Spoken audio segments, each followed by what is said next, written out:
Donald Trump has been leading Joe Biden in the polls since November. The U.S. stock market is trading like a Trump victory is already a foregone conclusion. What could go wrong with the Trump trades? What may be a bigger challenge for Trump than his legal problems? What if funding for Ukraine cost Republicans their House majority?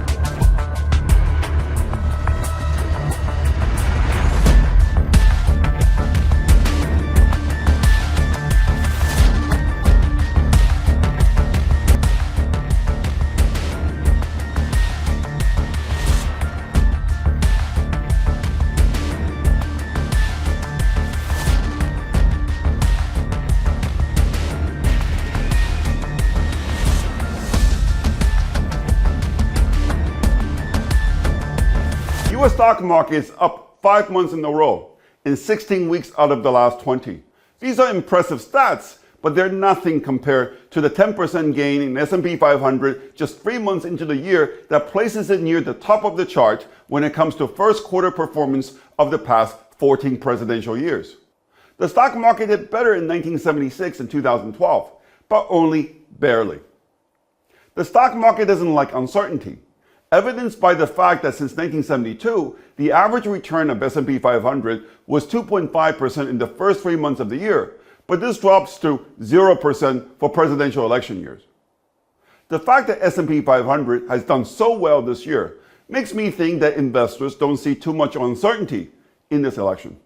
Given that uncertainty in any election is foremost a function of how close the race is, current buoyancy in the market seems to imply that the race won't be close.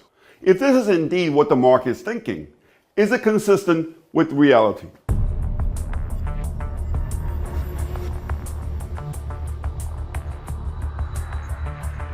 There's a consensus on Wall Street at the moment that Trump will win re-election. Indeed, ever since the Supreme Court reversed Colorado's decision to exclude Trump from the ballot and Nikki Haley's exit from the Republican primary 2 days later, the market seems to have decided that the election is now Trump's to lose. This is evidenced by a massive rally in energy stocks that are widely viewed as the biggest beneficiaries of a second Trump term. But is a Trump victory really a foregone conclusion? Everyone knows that the outcome of the election will be decided in 7 swing states. The latest Bloomberg Morning Consult polls show Biden gaining ground against Trump in 6 of them. In Pennsylvania, Biden has erased a 6-point deficit to tie with Trump at 45% apiece. In Michigan, Biden polls even with Trump after being down 2 points in February. In Wisconsin, Biden picked up 5 points to move ahead of Trump by 1 point. Georgia was the only swing state where Trump's lead against Biden improved compared to February, but only by 1 point. History says not to read too much into polls, given that the election is still 7 months away. In 1980, early polls had Jimmy Carter beating Ronald Reagan, but Reagan went on to win in a landslide. In 1988, George Bush, having trailed Mike Dukakis by 18 points as late as June, went on to win 426 out of the 538 electoral votes. Nevertheless, the fact that it took just 1 month for Biden to catch up to Trump in the swing states is a reminder that anything can happen in this election over the next 7 months. 3 factors have contributed to Biden's sudden gain on Trump in these polls. 1, the polls were conducted immediately after Biden's State of the Union address that received very positive coverage from the mainstream media. About a third of the respondents in the Bloomberg Morning Consult poll said that they had recently seen positive news about Biden, the highest number since October. 2, Biden's campaign went on a $30 million ad blitz across the swing states. 3, Biden's new message about taxing the rich seems to be resonating with some voters. 69% of registered voters in the swing states said that they were in favor of higher taxes for anyone making more than $400,000 a year. There won't be another State of the Union before the election, but we should probably take as a given that the second and third factors may be wind behind Biden's back heading into the election. The main Democratic super PAC supporting President Biden's re-election bid is planning to spend $250 million on ads for TV and digital platform targeting the 7 swing states between the Democratic National Convention and the election day. This will be the largest single purchase of political advertising by a super PAC in U.S. history. Running ads needs money, a lot of money. In February, the Biden campaign raised $21.3 million, while the Trump campaign raised only $10.9 million. The DNC reported raising $16.6 million in February, while the RNC said it only raised $10.7 million. Combined, Biden and the DNC ended February with $97.5 million in the bank, more than double the $44.8 million banked by Trump and the RNC.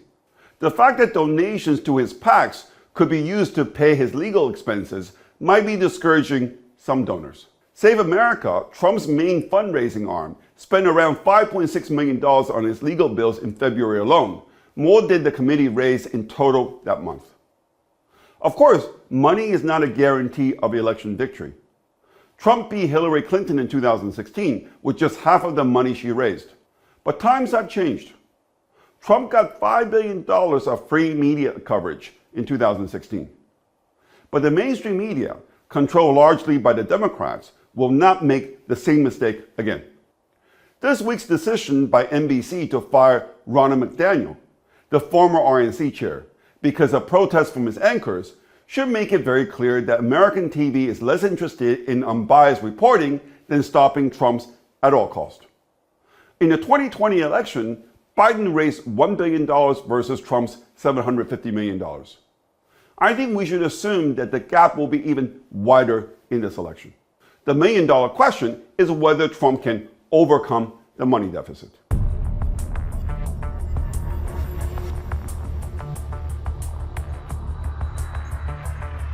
If Biden is catching up to Trump in swing states, this is now showing up in his national approval rating that continues to languish. The small bump he got following his State of the Union address has already fizzled out. The weekly The Economist YouGov poll has his approval rating at 41% this week, down from 43% last week and 45% at the end of February. In the latest Gallup poll, Biden's approval rating is at 40, which is close to the Real Clear Politics poll average.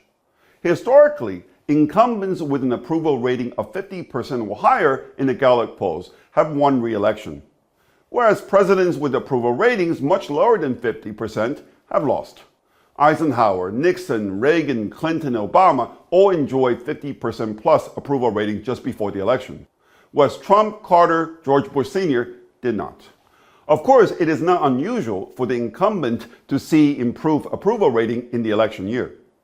This happened with Obama and Nixon. Can Biden's approval rating climb 10 points over the next 7 months? What does he have to do to make this happen? And what will he do?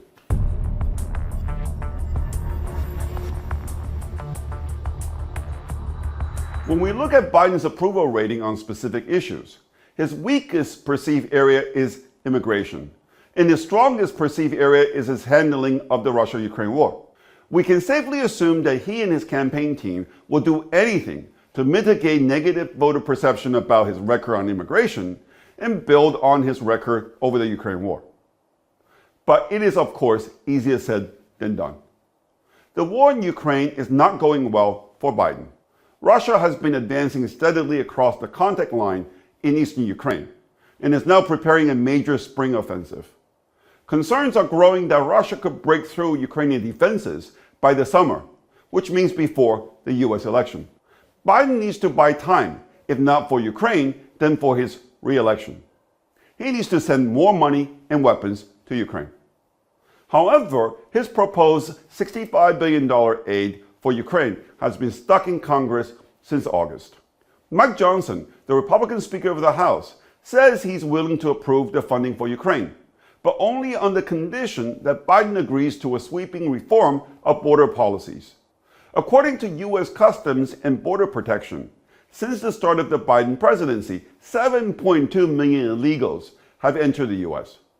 This does not include an estimated additional 1.8 million people who evaded law enforcement. So we're talking about 9 million people. There are 39 U.S. states with a population that's less than 9 million. Illegal immigrants are now overrunning American cities, placing great strains on local and state governments. Polls suggest that Americans now consider immigration to be the single most important problem facing the country. Putting that into perspective, 28% of Americans say that immigration is the biggest problem versus only 11% who say inflation is the biggest problem. Biden's willing to do a deal on immigration, but he's not willing to go as far as the Republicans are demanding for fear of losing support among his progressive base. Republicans rightly view immigration policy as a major differentiator in this election and have no incentive to throw Biden a softball. As a result, both the Ukraine funding and immigration issues have been in limbo. But developments over the past weeks suggest that the stalemate could end, and if it does, it will work to the advantage of Biden.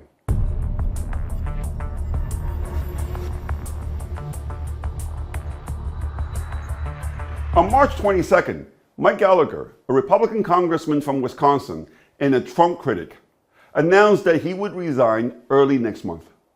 Gallagher's departure from Congress will reduce the Republican majority in the House to 217 versus 213 Democrats. There are 19 Republican congressmen who are not seeking re-election in November, with 12 of them retiring from public office. Is it possible that Gallagher is not the last of them to leave early? After the revelation of powerful people offering jobs and money to Carrie Lake to not run in the Arizona Senate race, all I know is that anything is possible in American politics right now. Is there a chance that the Republicans could lose their majority in the House before the election?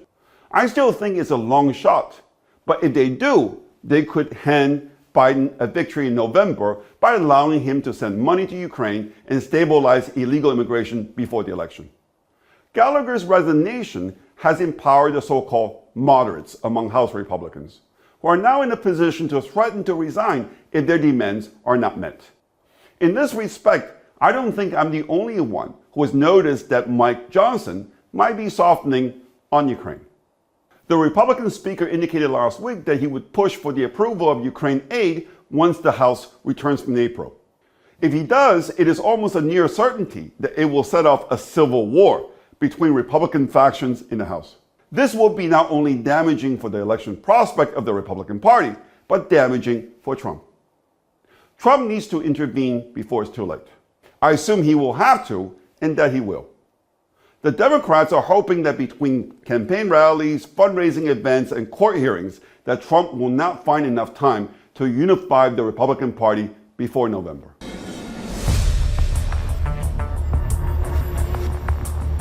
The 2024 U.S. presidential election is the most consequential election in decades. The recent rally in energy stocks and bank stocks seem to suggest that the market has decided that the election is now Trump's to lose.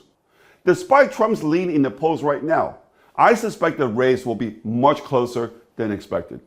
Trump's biggest challenge is not his legal problems, but infighting among Republicans in Congress. This will become more apparent next month when Congress returns to Washington. My bet is that the market won't like it.